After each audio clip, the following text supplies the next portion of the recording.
साल था 2003।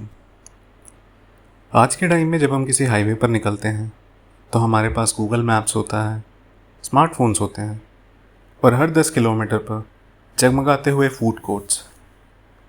लेकिन सन 2000 के दशक की शुरुआत में रात के सफ़र का मज़ा कुछ और ही होता था। उस वक्त हाईवेज वीरान होते थे, मीलों तक सिर्फ खूब अंधेरा, और अगर गलती से रास्ता भटक गए तो रास्ता बताने वाला कोई नहीं सिवाय मील के पत्थरों के। ऐसी ही एक सर्द कोहरे भरी रात में एक सफ़ेद रंग की मारुति एस्टीम स्टेट हाईवे के उस सन्नाटे को चीरती हुई आगे बढ़ रही थी। गाड़ी में 3 दोस्त थे। स्टीयरिंग व्हील पर था कबीर। कबीर थोड़ा सीरियस और सुलझा हुआ लड़का था। वो बिना पलक झपकाए सामने सड़क पर नज़रें गड़ाए हुए था, क्योंकि कोहरे की वजह से विजिबिलिटी बहुत कम थी। उसके ठीक बगल में पैसेंजर सीट पर बैठा था रोहन। रोहन वो लड़का था जिसे हर ग्रुप में होना ज़रूरी लगता है, लेकिन जो कभी कभी अपने मजाक से मुसीबत भी खड़ी कर देता है। उसे हर बात को हल्के में लेने की आदत थी। और पीछे वाली सीट पर लेटा हुआ था समीर, जो रोहन की हर बेवकूफ़ी भरी बात पर हंसने के लिए हमेशा तैयार रहता था, लेकिन अंदर से वो थोड़ा डरपोक भी था। वो तीनों किसी दोस्त की शादी अटेंड करके लौट रहे थे और उन्होंने शॉर्टकट के चक्कर में एक पुराना कम इस्तेमाल होने वाला रास्ता पकड़ लिया था। यार कबीर, कहीं रोक लेना अब, रोहन ने डैशबोर्ड पर पैर रखते हुए थोड़ी जल्लाहट से कहा। पेट में चूहे नहीं, हाथी कूद रहे हैं। पिछले 2 घंटे से कोई चाय की टपरी तक नहीं दिखी। कबीर ने बिना उसकी तरफ देखे जवाब दिया, तुझे शॉर्टकट चाहिए था ना, अब भुगत। इस पूरी सड़क पर कोई आबादी नहीं है, कोई ट्रक भी अभी तक नहीं गुजरा पिछले आधे घंटे से। अब चुपचाप बैठ जा और मुझे गाड़ी चलाने दे, सुबह तक पहुंच जाएंगे।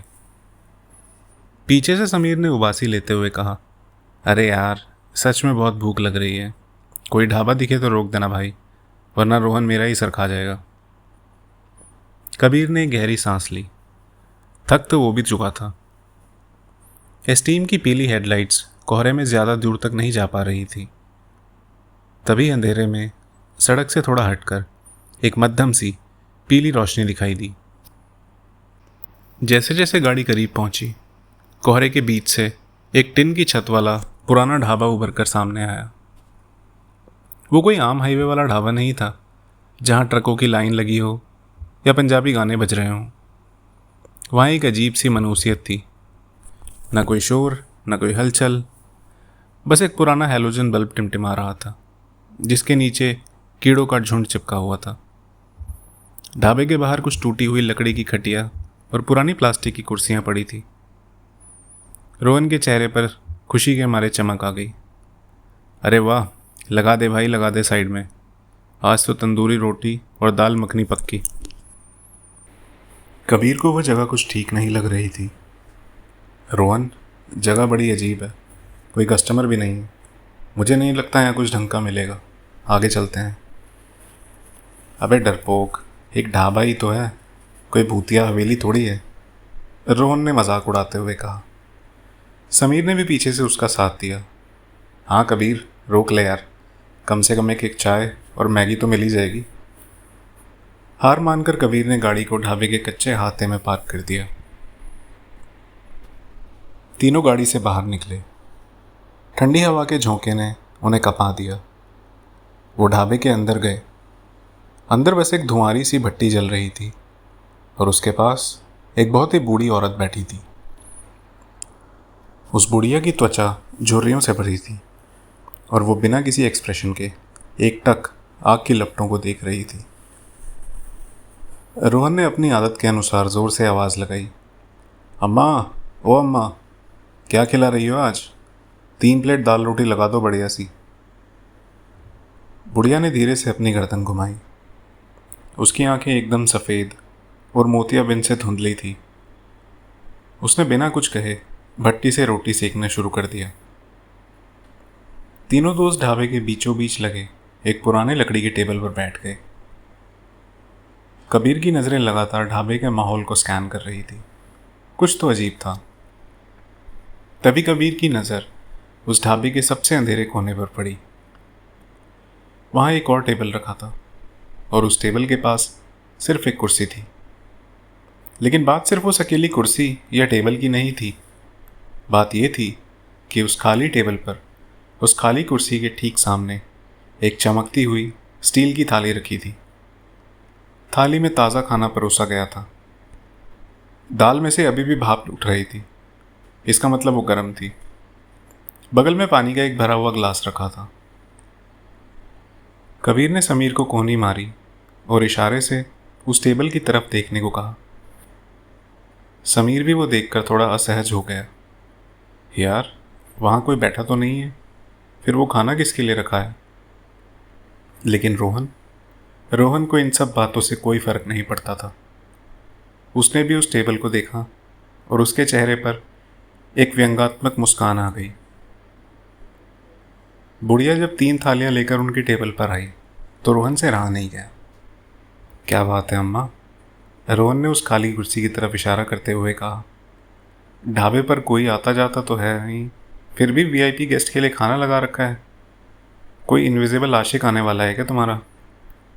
रोहन और समीर जोर से हंस पड़े, लेकिन कबीर नहीं हंसा।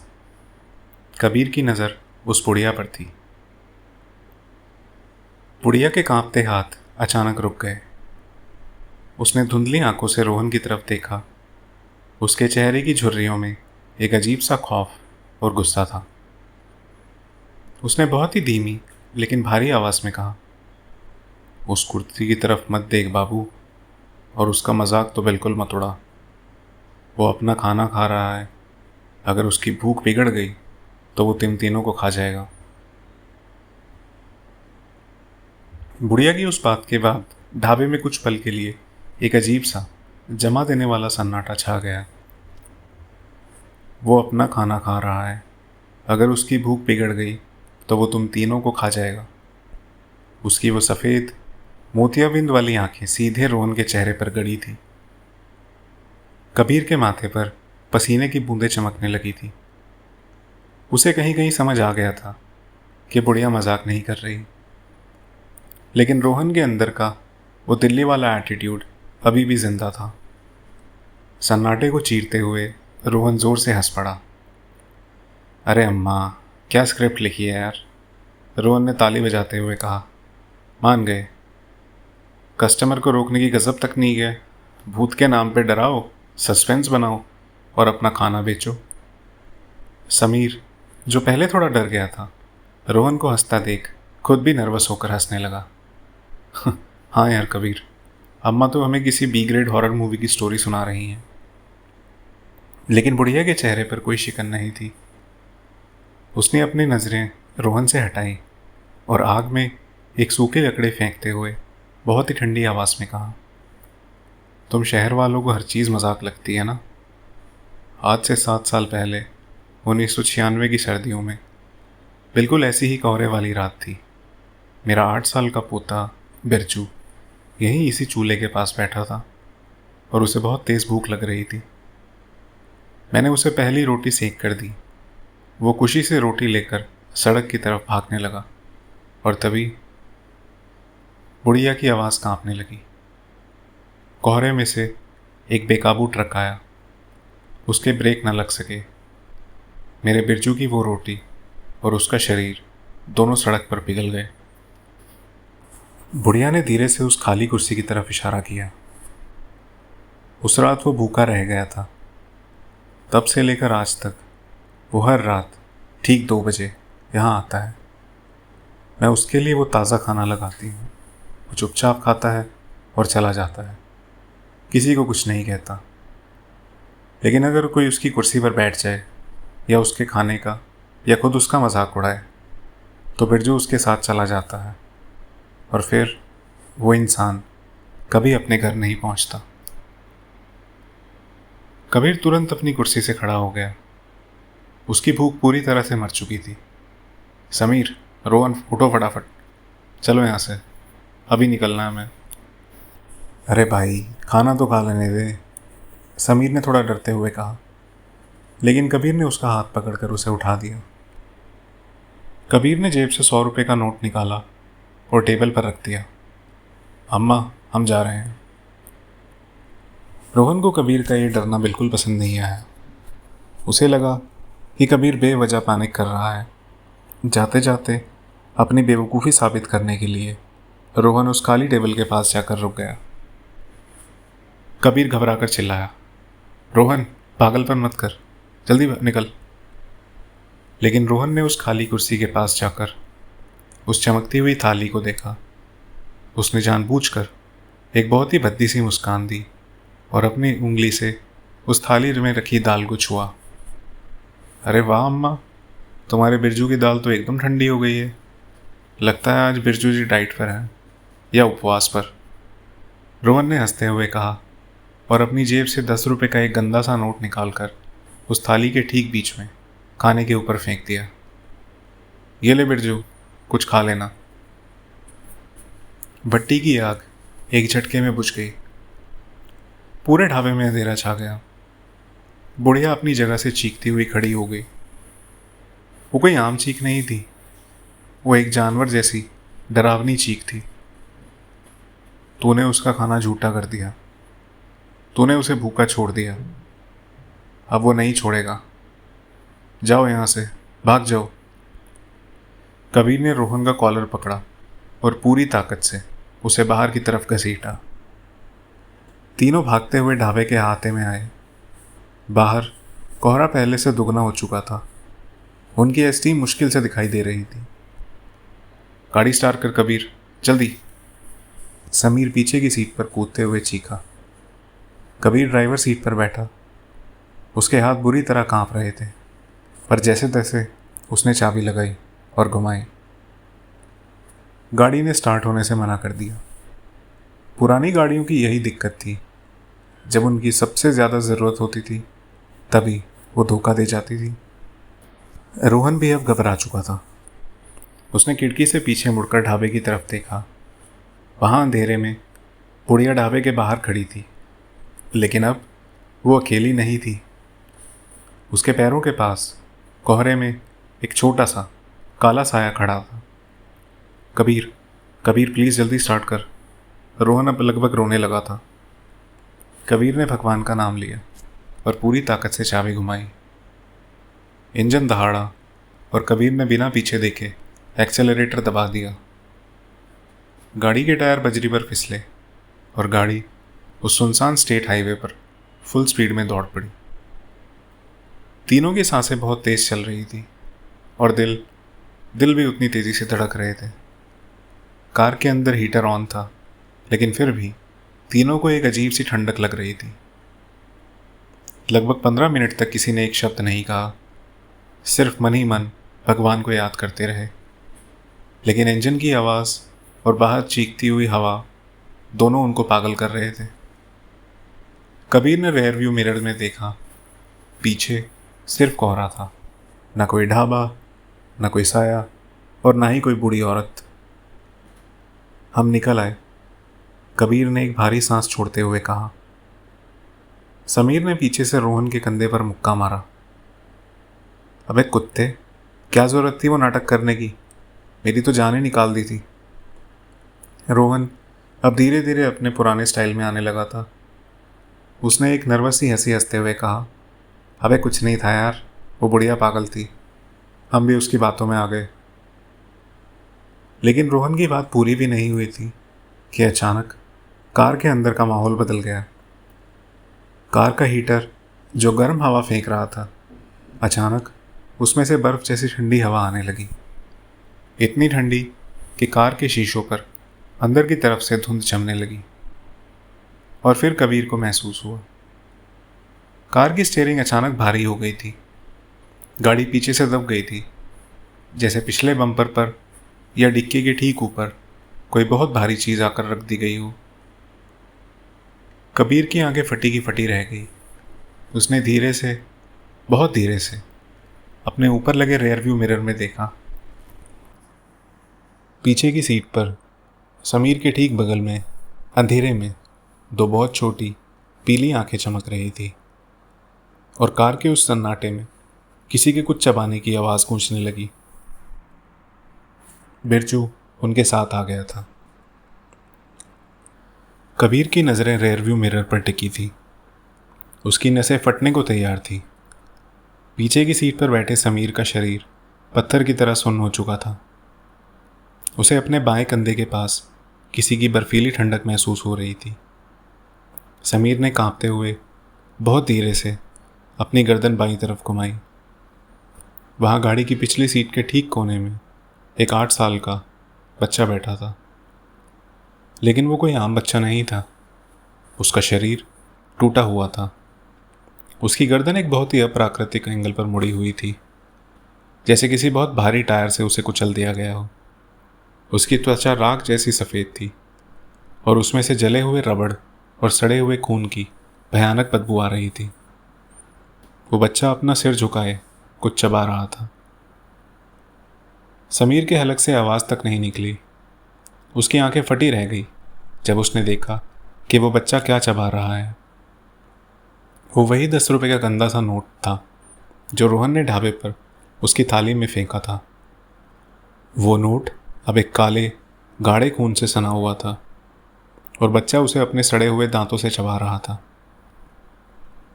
आगे की सीट पर बैठे रोहन को अभी तक कुछ पता नहीं था। वो अपनी ही मस्ती में मस्त था। उसे बस अचानक बहुत तेज ठंड लगने लगी। यार कबीर, हीटर बढ़ा ना, रोहन ने अपने हाथ रगड़ते हुए कहा। पता नहीं अचानक इतनी ठंड। रोहन शिकायत करते हुए पीछे समीर की तरफ देखा और रोहन की आवाज़ उसके गले में ही रुक गई। बच्चे ने चबाना बंद कर दिया। उसने धीरे से अपना मुड़ा हुआ सिर उठाया और अपनी वो पीली बिना पुतलियों वाली आंखें सीधे रोहन के चेहरे पर गड़ा दी।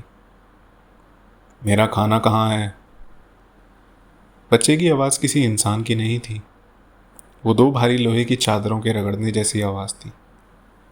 रोहन चीख पड़ा, कबीर, कबीर भगा, भगा इसे। रोहन दहशत के मारे कार के दरवाजे से चिपक गया। समीर पीछे की सीट पर लगभग बेहोश हो चुका था। कबीर ने बिना सोचे फिर से एक्सेलरेटर को फर्श तक दबा दिया। एस्टीम का इंजन 100 की स्पीड पार करते हुए दहाड़ने लगा, लेकिन कार की स्टीयरिंग अचानक जाम होने लगी। कबीर पूरी ताकत से स्टीयरिंग को पकड़े हुए था, लेकिन कार अपने आप हाईवे के किनारे बनी खाई की तरफ मुड़ रही थी। कंट्रोल नहीं हो रही यार, वो स्टीयरिंग खींच रहा है, कबीर ने चीखते हुए कहा। पीछे बैठा वो साया अब अपनी जगह से उठ चुका था। उसके टूटे हुए हाथ आगे बढ़े और उसने रोहन की सीट के हेडरेस्ट को कसकर पकड़ लिया। रोहन के ठीक कान के पास उस बच्चे की सड़ी हुई सांसों की बदबू आ रही थी। तूने मेरा खाना गंदा किया। कार के सारे शीशों पर अंदर से बर्फ की एक मोटी परत जम गई। बाहर का कुछ भी दिखाई नहीं दे रहा था। कबीर फिर भी अंधाधुंध गाड़ी चला रहा था। 120 की स्पीड, घना कोहरा और 0 विजिबिलिटी। रोहन रोने लगा, हाथ जोड़कर गिड़गिड़ाने लगा। मुझे माफ़ कर दो, मुझे छोड़ दो, तुझे जो चाहिए मैं तुझे खिलाऊंगा, प्लीज़। लेकिन बिरजू को दया नहीं आती। वो सिर्फ अपना काम पूरा करने का आया था। उस बच्चे ने अपने बर्फ से ऐसे ठंडे काले नाखून रोहन की गर्दन के पास गड़ा दिए। रोहन दर्द से तड़प उठा। तभी कबीर को कोहरे के बीच सामने से तो बहुत तेज पीली हेडलाइट्स अपनी तरफ आते दिखी। वो एक विशाल ट्रक था और वो सीधे उनकी लेन में उनकी तरफ पूरी रफ्तार से बढ़ रहा था। वही ट्रक जिसने 1996 में उस बच्चे को कुचला था। वो कोई असली ट्रक नहीं था, वो उस हाईवे का श्राप था जो उन्हें कुचलने आया था। कबीर, ट्रक! रोहन ने चीखते हुए अपनी आंखें बंद कर ली। कबीर के पास सिर्फ 1 सेकंड का समय था। उसने एक झटके में क्लच दबाया और हैंड ब्रेक पूरी ताकत से खींच दिया। मारुति एस्टीम हाईवे पर पागलों की तरह घूमने लगी। कार ने 3 गोल चक्कर खाए और एक जोरदार धमाके के साथ सड़क किनारे लगे एक बैरिकेड को तोड़ती हुई मिट्टी के एक बड़े ढेर में जा घुसी। सब कुछ शांत हो गया। सिर्फ कार के रेडिएटर से उबलते हुए पानी के निकलने की आवाज़ आ रही थी। कबीर ने खांसते हुए अपनी आंखें खोली। एयरबैग्स नहीं थे, उस टाइम नहीं होते थे, लेकिन सीट बेल्ट ने उनकी जान बचा ली थी, कम से कम कबीर की। सामने का कोहरा छट चुका था। उसने कांपते हुए अपनी गर्दन घुमाई। कार एक बड़े जगमगाते हुए टोल प्लाजा से सिर्फ लगभग 20 कदम पहले रुक गई थी। टोल प्लाजा की ट्यूबलाइट्स और वहां खड़े कुछ ट्रकों की रोशनी उन तक पहुंच रही थी। उस रोशनी ने उस शराब की हद को तोड़ दिया था। कबीर ने पीछे देखा। पिछली सीट खाली थी। समीर बेसुध पड़ा था, लेकिन सांसें चल रही थी।